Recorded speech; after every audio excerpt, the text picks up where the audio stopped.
Hey guys, welcome back to Trekyards. I'm Captain Foley. I'm Connor Coggins, and we're talking about something from episode 7 and 3, and probably 8, 9, and 10, maybe. And maybe episode 2 too, depending. It's all connected, Stuart, probably. Today we're talking about crazy Romulan drawings and Yes. what they mean. And the reason we're bringing this back, though, is because randomly, like really randomly, in episode 7, as they're trying to flee the ship, the Borg cube having tractor beamed them, Raffi, on like a separate monitor, has suddenly out of nowhere has a picture of the crazy Romulan's psychopath ward, whatever, and then zooms in on some symbols. How did she get inside the cube pictures? Why would she? Completely out of context. I get the sense that they forgot, like they realize they have to make this important, so they're like, we have to drop it in, and there's no context whatsoever. But actually, they're the same pictures from episode 3 that the Crazy Romulans drew. And Yeah, well, I think, let's go back to that scene for a second. I think they're trying to also make her character like, oh, you're the one that can see the conspiracies, because Picard said that. She's been complaining about this conspiracy, about the Romulans, right. And so she sees patterns. Yeah, she pulls these up. But in episode 3, the end is the beginning, we see the crazy Romulans drawing, they're like pictures all over the walls. They're actually drawing some little shapes and stuff. Now, these are a little bit different than what Raffi just looks at. She looks at circle with 2 more circles, and then so that's probably for neuronic or positronic neuronic cloning. they are the crew that was on a Romulan scout ship that was last assimilated by the collective. Then the ship went kablooey, and these Romulans, only the Romulans, could not be de-assimilated without having these mental problems. You can see inside the drawings, the circle is the consistent pattern, although some are now ovals. There are more than one sort of detail, but in the Raffi episode, specifically zooms in on just the 3 circles, which is not really, if you weren't looking very closely, it's not obvious in the wall of noise. That's the point. But now I think as we're getting closer to the end, they have to tell us that was important and sort of, oh look, this imagery. Because as you alluded to a minute ago, that, yeah, fractal neuronic cloning, which is what made Soji and Daj the ultra special necklace that Picard and everyone seems to think is amazing, even though it's literally one of the most simple things you could possibly make, is 2 circles sort of interconnected like that. But this is 3 interconnected circles with a big one in the middle. You can't call that a coincidence. I mean, the necklace is so important that we keep being shown it, and she's always wearing it, and now we're being shown explicitly there's 3 circles. What do you think it all means then? Well, since they're supposed to be made in pairs, Soji and Daj each had one with 2 circles on it, not the 3. I think the third, the middle one, might be the donor positron, which could be represent data. I mean, if you look at the wall again, there's a bunch of the big circle, the smaller circles, and there's even smaller circles on the ends of those other circles. But they have them like lined up, and some and stacked together, and others. So they're just repeating the same thing over and over again. And interestingly enough, you said the Romulans were, well, they went a little crazy. And this was the last ship before the submatrix collapse. So they've kind of asked if there was a tie-in to that. So it'll be interesting to find out what that is. There's going to be something that ties in. There has to be. Raffi, with her ability to see patterns and to get into the conspiracy mindset, and the fact she focused on them, plus asking earlier, why do they need her? Why did they need Soji alive? Why didn't they kill her? I mean, there's a whole bunch of interweaving things that hopefully will come together. So I just hope they're going to answer why Raffi knew that one room was important and one wall in one room in a 3 kilometer by 3 kilometer cube, and how that happens when you're trying to escape a tractor beam, and why you would focus time and energy rather than doing one thing. I know they said she was hacking into the traffic control systems, and I guess you did a keyword search at the same time for special symbols. We know that Riker and Troy were not in this season originally, but by episode 5, this is only episode 7, they decided we're going to actually add this. So they had to radically make a new episode or change the episode. So I'm assuming this is a holdover from the original script, which had her sleuthing something, because the entire episode was different, clearly, because the drag controls the focus. But I'm wondering if the symbol is the Romulan equivalent of the cloning method of what they... I'm assuming that's the logical assumption for me, is that represents their version of the symbol from when they created synthetics. Because it'd be weird to have an organization completely interested in the destruction of the synthetics if you hadn't built synthetics first. Chicken or the egg. To hate them, they have to create them. So they created them, and we see in the future, flash forward or flash back, there are literally robot-looking people, which actually kind of a cool look, and they kill them, whatever. So I'm assuming this is the symbol for their version of it. If this lady was Jatavash, not watching on a random scout ship, that seems too unimportant for her. Although I guess they could have been trying to actually hack this Borg cube, like Icheb did, to destroy it, disable it, which is okay. We can link this all stuff. We can possibly link it all together. Which would be kind of nice if it was an intentional disruption of the cube. That I think would be a good payoff. Since the Borg are kind of like the original synth organics, it's a combination of both, right? I don't agree, but no. I'm not saying that. That's not what I'm saying. No, I just don't think we can call them synthetics. No, I'm saying that they think that, but I wouldn't call them synthetics in the same way. I just wouldn't call them in the ballpark. They're synthetic and they're also non-synthetic. Well, they're human with cyborg. Stuff grafted. Exactly, cyborg. So anyway, what I'm saying is, maybe the reason the symbol is coming up is because we've seen more than one Borg Queen. Maybe the Borg Queens were created in a similar fashion way back in the day. And maybe that's why, so they need to be made in pairs. And maybe that's why this symbol is slightly different than the one that Dodge has.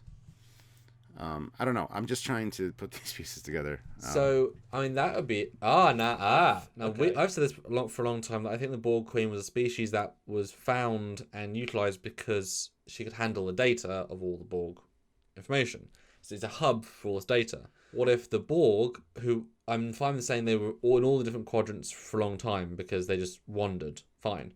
What if they assimilated a Romulan colony at one point which was doing synthetic research, and they assimilated the information that was obviously way less advanced than Data, Sung, or Modern, but it was the backbone to let them create the Queens.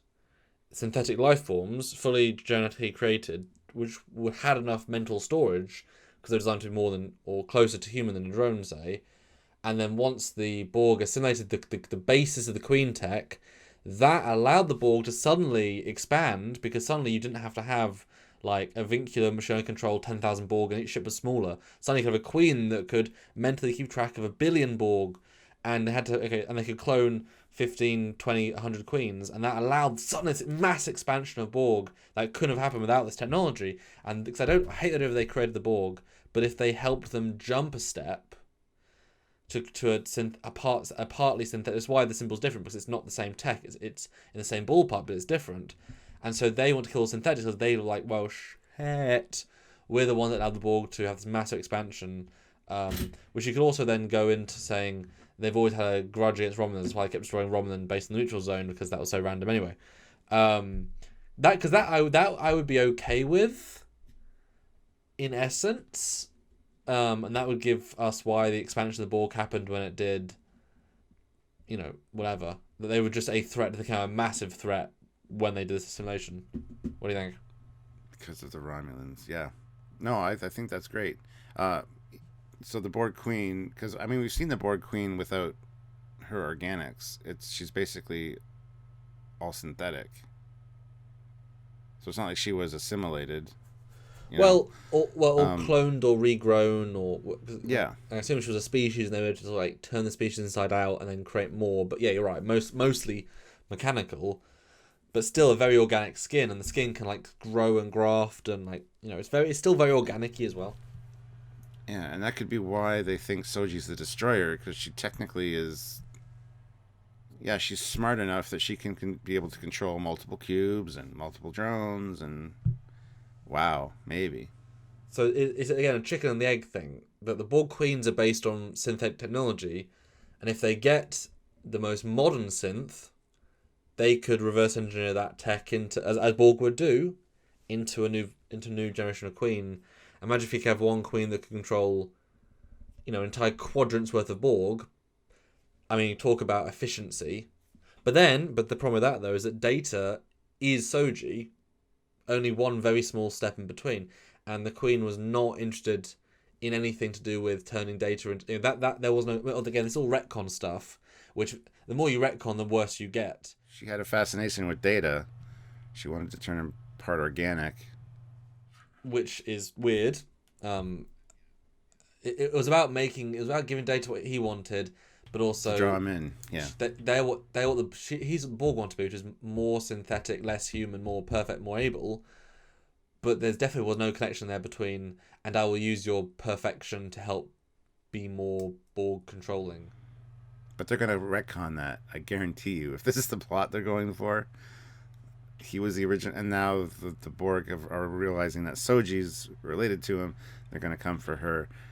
I don't know. Wouldn't that be great if Alice Krige comes in as Borg Queen? Because it's all makeup based, so the wrinkles of age get hidden by the layers and layers of. That's all characters. Same with Worf. They can come back and look identical. I mean, they did Armin Shimmerman back as Quark for a convention with the original makeup artist and costume, and it's like, oh my god, that is Quark. 20 years, no difference because it's makeup. Now maybe there was this level of interbit where when we saw the flashback or forward, the synths that Romulan's created looked more robot-y. So maybe it was more about the neural net they created rather than the body. That was the key. And that's what the Borg Queens are based on, that huge processing power in a single unit. Data is a more advanced version of that, but they want the organic outer look as well. Because if the Queen thinks Data's more perfect, well, he's not covered in mechanical, it's on the inside. But they still want the outer shell because otherwise she wouldn't look as... I mean, she has no, her face is intact. Micro machines to the nth degree that the Borg wish they were. So yeah, we think the random drawings are the original symbol for the original synthetic creation technique. We just hope that the Romulans didn't create the Borg. Saying that now. Or at least the expansion I'm okay with, as long as they're originally what they were.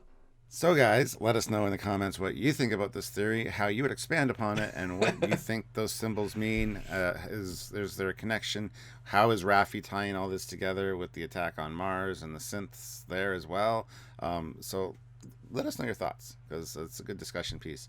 And if you want to see more on this topic when it gets revealed, but make sure you're subscribed to the channel, hit the like button, and make sure you've actually hit the notification icon for all so you get notified when we upload, because we do it quite a bit and we got some really great, interesting topics, and we always surprise ourselves with the things we come up with. So we'd love to create, more thoughts in your head. Yeah, and they're honest, interesting discussions. We're not trying to think negatively or positively. Just let's discuss it, let's debate it. But yes, if you want to support us directly to help us do more of these things, you can join the channel now, which is a great way. We have 3 tiers, each of which are different levels of support, but each of which are super helpful, really. Or help us out with a one-time donation at trekyards.com. The donate button, anything is appreciated, really. Or a super chat, on our lives. They're great because you have to actually have a feedback. You say something, we have to read it out, we have to comment on it, and often, my God, often you guys have the most amazing thoughts we can go off on a tirade for. Or Patreon, another great way. It's still a basic way, but YouTube's another great now way of doing that with a join. All the great ways to help your favourite YouTube channel, or one of the favourites, to do more great content for you every single week. If you can't support, just share, but if you can, please do. So until next time, guys, when we all get proven wrong. Mm-hmm. All right. Mm-hmm. I'm Captain Foley. I'm Connor Collins. Bye, guys.